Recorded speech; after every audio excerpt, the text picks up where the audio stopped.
Terima kasih Hazri, dan sememangnya isu kenaikan harga barang sejak beberapa bulan ini telah meletakkan perspektif kepenggunaan dalam lingkungan yang berbeza, di mana kita lihat ia diperdebatkan, diperbincangkan, dan banyak perkara-perkara sebenarnya yang dibangkitkan, diangkat untuk membantu semua pihak menangani perkara ini. Dan ia tentu saja bukan melibatkan pengguna secara total, tetapi juga kemudiannya akan memberikan kesan kepada golongan peniaga, juga kepada semua sekali penggubal dasar, penguat kuasa, ahli politik, pemimpin dan sebagainya.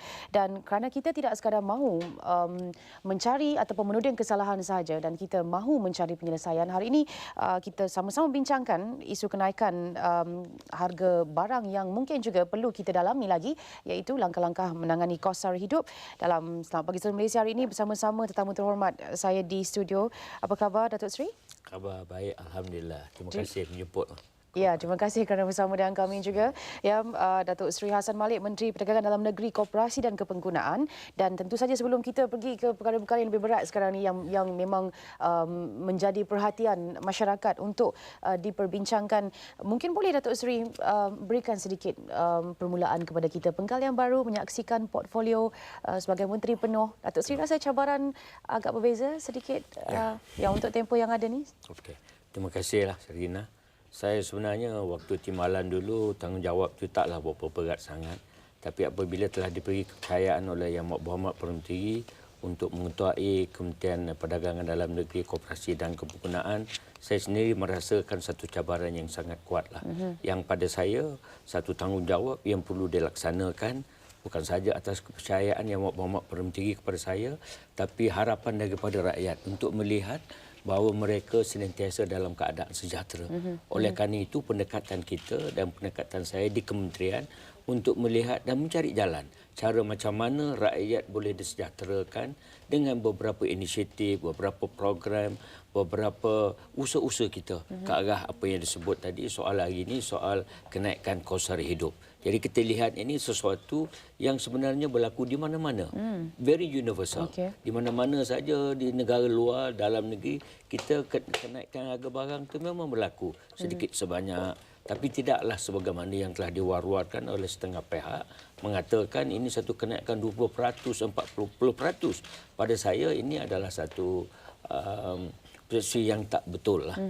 Sebab itu saya anggap tanggungjawab ini amat berat, amat mencabar, tapi insya-Allah kalau ada dukungan daripada semua pihak, saya yakin masalah ini akan dapat kita selesaikan. Hari ini pun saya sendiri merasakan keadaan sudah lega oleh kerana rakyat sudah mulai melihat keikhlasan dan komitmen kita, komitmen kerajaan untuk nak menangani soal kos sara hidup ini. Maknanya penglibatan bukan saja kepada kementerian saya secara khusus, tapi juga Yang Berhormat Perdana Menteri, Yang Berhormat Timbalan Menteri dan seluruh kabinet turun datang nak melihat sebenarnya benarkah apa dakwaan yang diberikan oleh setengah-setengah pihak yang ada punya kepentingan politik mereka yang mewawarkan naik 40-50%. Yang pada saya dah melawat semua dah di Sarawak, di seluruh negara, Sabah dan sebagainya. Kita melihat memang ada, kita mengakui ada sedikit kenaikan, tapi tidaklah sewenang-wenang sebanyak apa yang telah didakwa begitu. Sebab itu pendekatan kita, program kita, inisiatif kita tingkatkan. Tapi alhamdulillah hari ini keadaan sudah reda dan rakyat sudah menerima hakikat yang sebenar. Semua pihak kena memainkan peranan untuk melihat masalah kos sara hidup ni dapat diselesaikan secara bijaksana. Dan menarik juga Datuk Seri, kalau kita tengok bagaimana cara masyarakat mungkin menerima berita berkenaan dengan kenaikan harga barang dan juga kenaikan kos sara hidup. Mereka memikirkan terlebih dahulu apa yang perlu dilakukan dan siapa yang salah contohnya.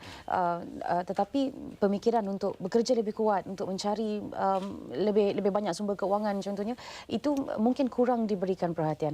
Jadi adakah Datuk Seri rasa kerajaan juga perlu menekankan perkara-perkara seperti itu, inisiatif di mana rakyat harus mempunyai banyak ruang untuk mencipta lebih banyak pendapatan? Ya. So ini ada kaitan juga dengan soal gaya hidup kita, lifestyle kita juga harus berubah dalam keadaan suasana yang sedemikian. Pihak kerajaan kita mempunyai tanggungjawab kita yang secara khusus, iaitu nak meletakkan rakyat didahulukan, pencapaian diutamakan. Berdasarkan pada itu, kita ada program, kita ada inisiatif-inisiatif, kita ada aktiviti-aktiviti dan sebagainya di pihak kita. Tapi di pihak rakyat, di pihak pengguna pula, inilah satu pada saya di negara kita, semangat kepenggunaan itu masih lagi dalam keadaan yang amat kurang sedikit dibandingkan negara luar, di mana the consumers play a very major role dalam keadaan untuk menentu harga dan sebagainya. Kita masih lagi dalam keadaan masih lagi banyak kekurangan, dan sebab itu penekanan kita juga selain daripada inisiatif kerajaan, kita nak tekankan juga soal pengguna itu sendiri supaya dapat memainkan peranan yang sangat ketara. Maksudnya di ilmu kepenggunaan tadi, kita cuba nak wawarkan, nak maklumkan hak mereka, tanggungjawab mereka, apa dia dan apa peranan yang mereka mainkan. Sebab itu baru-baru ini saya telah mencari dana untuk memberi beberapa persatuan pengguna di negara kita, PPIM, FOMCA dan sebagainya, untuk kita beri bantuan supaya mereka juga mendidik kita semua, mendidik rakyat, mendidik pengguna supaya nak tahu apa kuasa dia, apa peranan dia, apa tanggungjawab mereka. Sebab itu saya sebut tadi, kita hari ini tidak boleh nak menuding jari. Itu betul tak betul. Kita kena ambil pendekatan engagement dengan persatuan-persatuan, bukan saja selain daripada pengguna yang saya sebutkan tadi, soal ilmu kepenggunaan mesti kita tekankan, tapi juga pihak peniaga juga kita kena yakinkan bahawa peranan yang mereka harus mainkan untuk nak membangunkan negara. In the process of nation building, everybody must play their role dan peranan yang positif. Sebab itu saya lihat apabila kita engage, saya engage dengan pemborong, peniaga, peruncit, malahan pukul 3 pagi kita pergi ke Pasar Borong Selayang, saya nak melihat sendiri, nak merasakan sendiri apa masalah mereka. So dalam engagement saya itu, mereka faham kedudukan kita.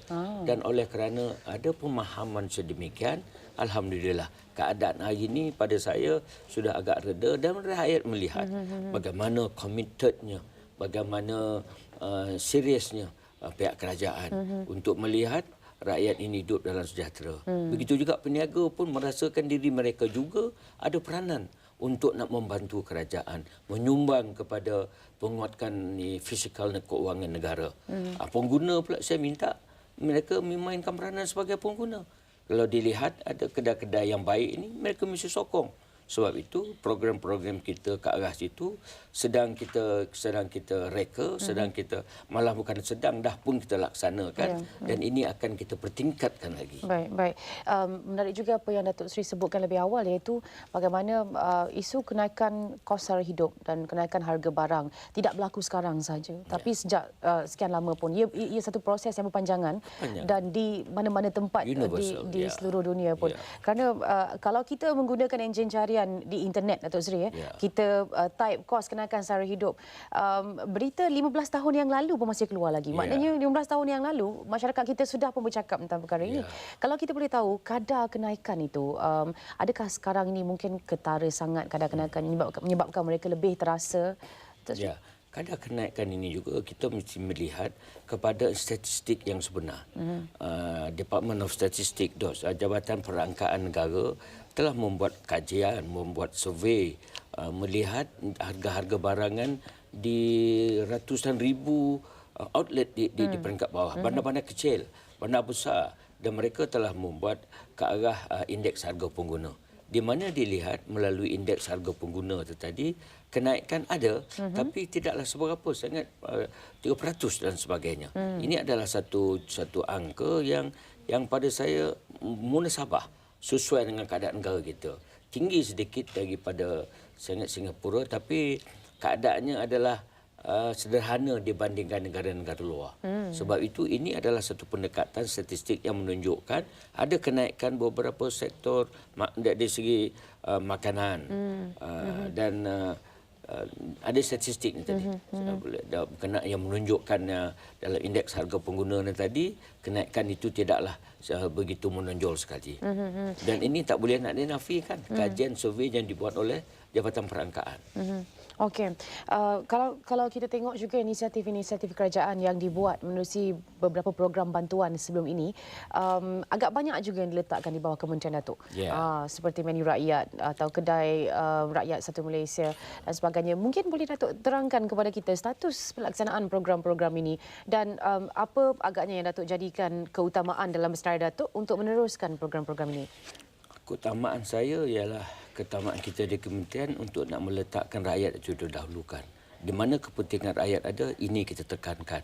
Dan program-program inisiatif yang kita buat dulu, kita buat kajian, kita buat review, mana patut ditambah baik, mana patut nak dikurangkan, ini kita laksanakan.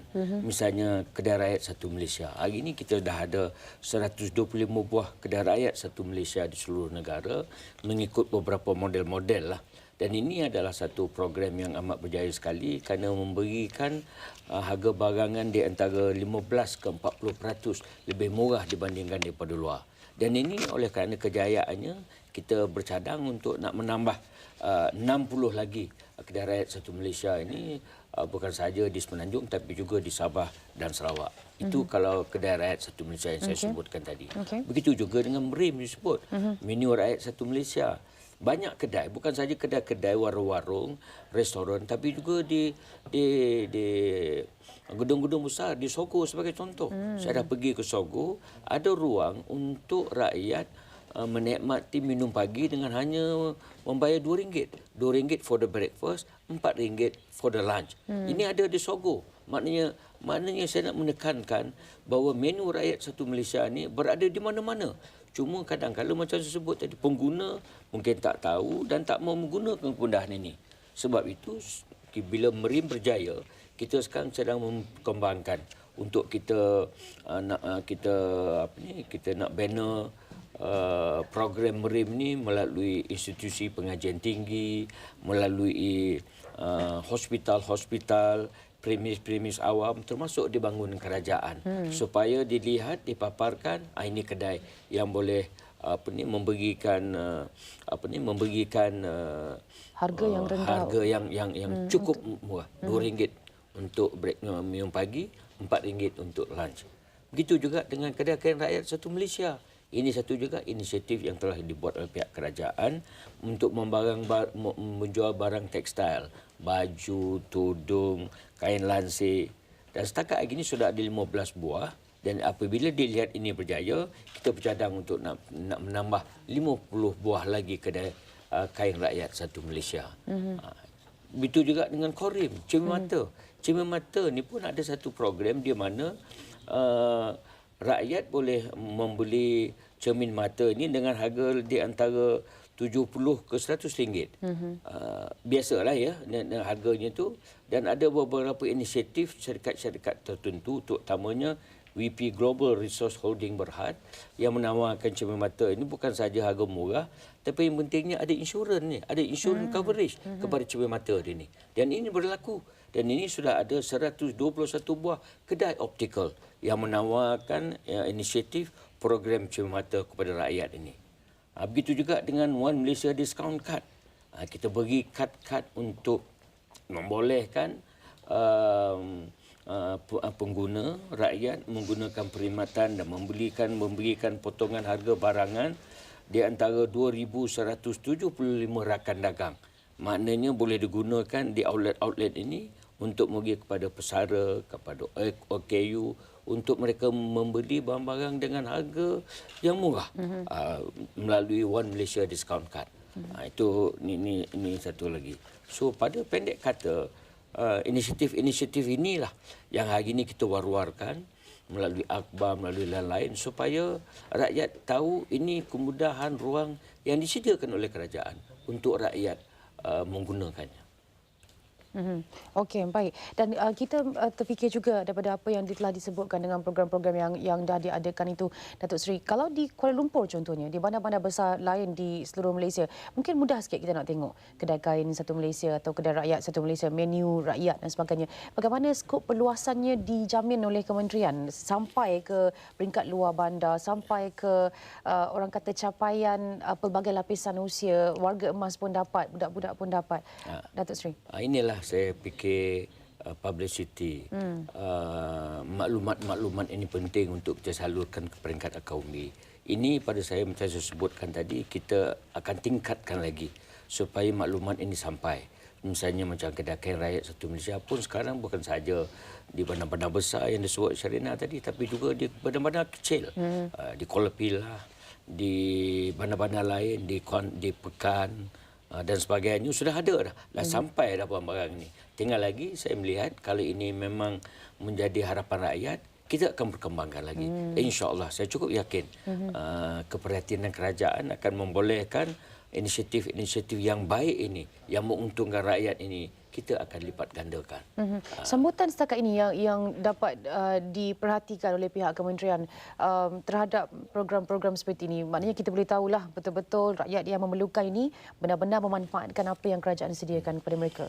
Saya lihat daripada maklumat yang kita perolehi, sambutan rakyat begitu baik sekali. Sebab itu saya cakap kadang-kadang the big question mark pada saya tengok rakyat memang menggunakan ini. Dan saya cukup, dan oleh kerana itu daripada maklumat yang kita sampai, kita ada rekod kita di kementerian menunjukkan sale di tempat kedai krim satu Malaysia, program tukar dan lain-lain ini. Saya tengok dari segi pendapatan mereka ini memang begitu mendatangkan keuntungan. Maknanya rakyat menggunakan kemudahan itu. Sebab itu saya lihat kalau ini berjaya, kita akan tingkatkan lagi. Kita akan pergi lagi. Kalau misalnya macam sebut tadi, kalau di bandar-bandar kecil. Di bandar-bandar kecil tu pula kita sekarang fikirkan pula bukan saja bandar kecil tapi kampung-kampung pedalaman kita nak menggunakan program yang dia ada di bandar kecil tadi, kita bawa terus ke kampung-kampung.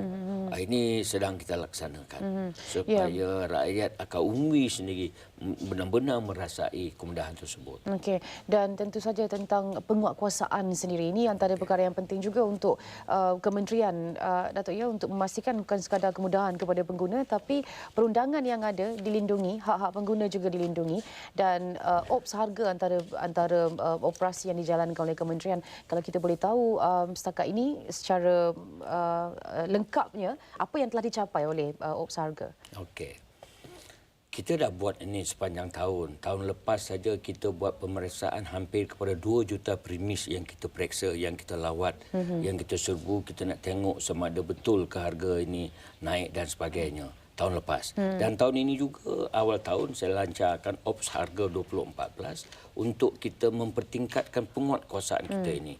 Untuk hari ini saja, untuk 2014, daripada 1 Januari hingga 16 Februari yang lalu, sudah ada lebih daripada 204 premis yang telah kita lawati, dalam mana kita telah mendapat kes yang kita ambil hampir 1,855. 204,000 premis yang telah kita periksa di seluruh negara melalui ops harga 2014 tadi. Satu pendekatan yang bukannya yang main-main punya.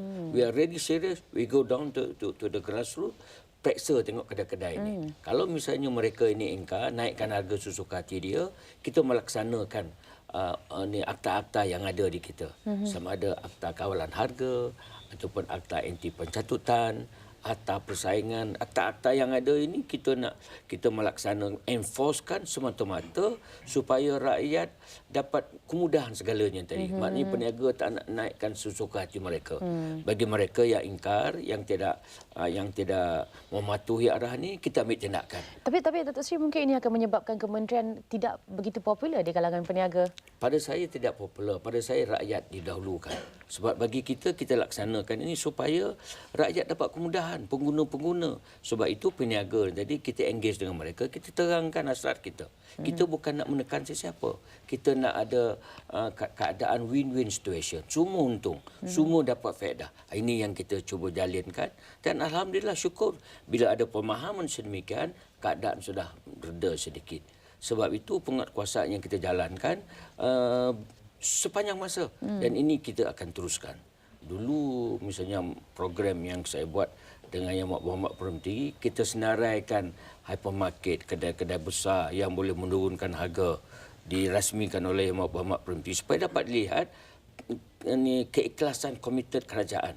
Begitu juga 27 hari bulan Februari ini kita nak buat kempen penandaan label harga di setiap barang yang dijual. Ini akan dirasmikan pula oleh Yang Berhormat Timbalan Berhormat Tinggi supaya tiap-tiap barangan yang ada di kedai-kedai, di supermarket, di pasar dan lainnya ada tanda harganya. Dan ini pun kita akan terus kita laksanakan. Kalau keadaan reda pun ini penguatkuasaan akan kita teruskan. Dan kes yang telah pun orang kata diangkat ke depan dalam OPS harga dan juga mungkin tindakan yang telah dikenakan kepada peniaga setakat ini, Datuk Seri? Dari segi tindakan kita daripada pemeriksaan untuk tahun 2014 yang tadi 204,000 tadi, nilai rampasan setakat hari ini untuk dalam tempoh hampir 2 bulan ini kita sudah berjaya membuat rampasan sebanyak RM286,266 290,000 ya. Nilai compound yang kita compoundkan hampir RM114,000. Dan ini juga bagi mereka yang ingkar tak bayar compound, kita akan bawa ke mahkamah. So semuanya ini berkisar nak menunjukkan we are serious, kita akan beri penalti kepada mereka yang ingkar dengan akta-akta yang ada pada kementerian kita ini. Ya, dan mungkin yang akan paling hampir berlaku ataupun ditunggu-tunggu adalah 22 hari bulan nanti apabila BRIM 3.0 diagihkan. Jadi kementerian Datuk Seri juga malah mengeluarkan peringatan supaya perkara ini tidak patut diambil ataupun disalahguna, diambil kesempatan oleh peniaga untuk menaikkan harga barang kepada pengguna, kepada masyarakat yang menerima bantuan rakyat satu Malaysia. Jadi kita ingin tahu juga bagaimana pula langkah kementerian untuk menangani impak yang terhasil daripada program-program bantuan kerajaan sendiri yang disalahgunakan ini. Okay. Peniaga akan mendengar ini. Rakyat yang layak akan menerima bantuan rakyat satu Malaysia. Idea yang Berhormat Perdana Menteri. Dan ini saya fahamkan ada hampir 4.6 bilion ringgit yang akan diagihkan kepada rakyat-rakyat yang layak. Iaitu saya dipahamkan hampir 7.9 juta rakyat akan menerima BRIM ini. Maknanya duit akan turun ke bawah ini. Dan peniaga akan dengar. Ini yang mereka tunggu 8 juta ni nak pergi membeli belah ni. Nak membeli belah. Jadi pada saya katakan tadi, kita dah beri amaran. Jangan kerana BRIM duit dah turun ini, peniaga pula ambil kesempatan. Sebab the big problem is orang banyak ambil kesempatan. Sebab itu kita dah berikan amaran bukan sahaja di seluruh kementerian untuk kita beritahu jangan naikkan harga barang sesuka hati. Kerana ada akta yang membolehkan kita ambil tindakan. Sebab itu saya minta peniaga sama-sama dengan kerajaan. Biar wujudkan satu suasana win-win situation di kalangan kita.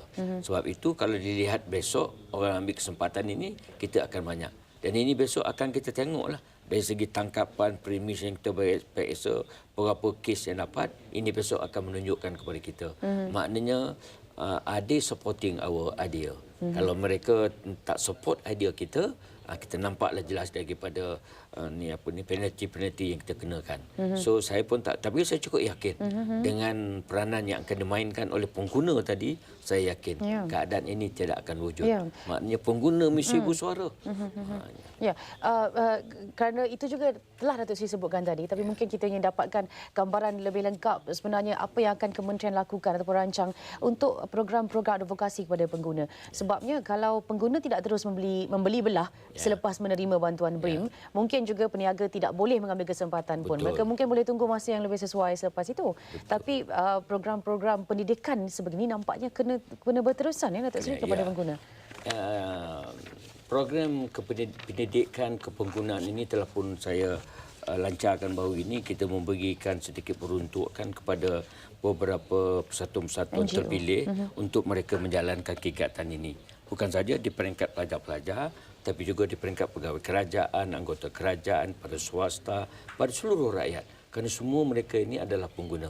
Saya cukup yakin dengan ilmu penggunaan yang ada ini, yang akan kita war-warkan di peringkat akademi, perkara yang disebut tadi tidak akan berlaku lah. Tidak akan ada orang ambil kesempatan. Kalau ada, kita akan ambil tindakan. Tak ada kompromis, tak ada tolak ansur. Okey. Baik, dan yang terakhir sebelum kita mengakhiri perbincangan kita hari ini, mungkin boleh Datuk Seri kongsikan juga apa KPI Datuk Seri? Apa KPI KPDNKK untuk tahun ini terutamanya? Pada saya macam saya tebak, KPI kita ialah kita nak melihat, kita nak feedback daripada akar umbi, rakyat menyambut, menyokong program kita macam KRIM, MRIM, Kedah Rakyat Satu Malaysia dan lain-lain ini satu. Dan juga keduanya untuk pengguna itu sendiri. Saya nak lihat bagaimana peranan yang telah mereka mainkan dengan kemudahan-kemudahan yang kita berikan ini, dan ini juga sebagai salah satu daripada KPI kita lah. Baik, baik. Terima kasih untuk saya kira setengah jam yang penuh berinformasi yang kita dapatkan sendiri penerangannya daripada menteri kita. Ya, terima kasih Datuk kerana bersama dengan kami pada pagi ini. Terima kasih banyaklah Ya. kesempatan. Yang Berhormat Datuk Seri Hassan Malik, Menteri Perdagangan Dalam Negeri, Koperasi dan Kepenggunaan, kita bercakap tentang langkah-langkah menangani kos sara hidup, terutamanya yang membabitkan kenaikan harga barang di negara kita sekarang ini. Baik, kita berehat seketika, kita kembali selepas